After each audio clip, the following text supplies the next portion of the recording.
বরগুনার আমতলীতে স্কুল শিক্ষিকা নিঃসন্তান শিউলি রানীকে প্রতারণার ফাঁদে ফেলে সরলতার সুযোগে বিগত ২৭/১২/২০২৪ রোজ শুক্রবার পৌর শহরের আখড়াবাড়ি সড়ক থেকে আনুমানিক ২৪ ভরি স্বর্ণালংকার হাতিয়ে নেয় আন্তজেলা প্রতারক চক্র।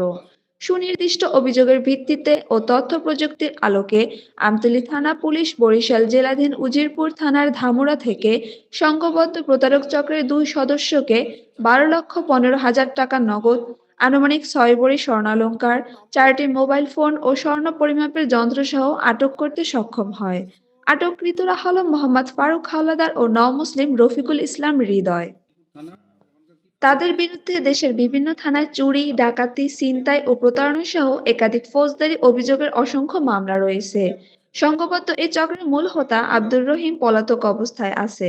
আমতলী থানা ভারপ্রাপ্ত কর্মকর্তা মোহাম্মদ আরিফুল ইসলামের সার্বিক নির্দেশনায় চৌকস এসআই আব্দুল আজিজ ও এসআই তাইফুর সহ সঙ্গীয় ফোর্স বিগত রাত ১২ ঘটিকা নাগাদ বরিশাল মেট্রোপলিটন পুলিশ, উজিরপুর থানা ও ধামুরা পুলিশ ফাঁড়ির সহযোগিতায় চাঞ্চল্যকর এই অভিযান পরিচালনা করে। এ বিষয়ে আজ আমতলী থানায় সাংবাদিকদের ব্রিফিং করেন police super Amtali Taltali circle Mohammad Ruhul Amin. পরিসংখ্যান অনুযায়ী দেখা চুরি, দস্যুতা এবং অপহরণ এবং প্রতারণা সব মামলায় তার নামে আছে। যেমন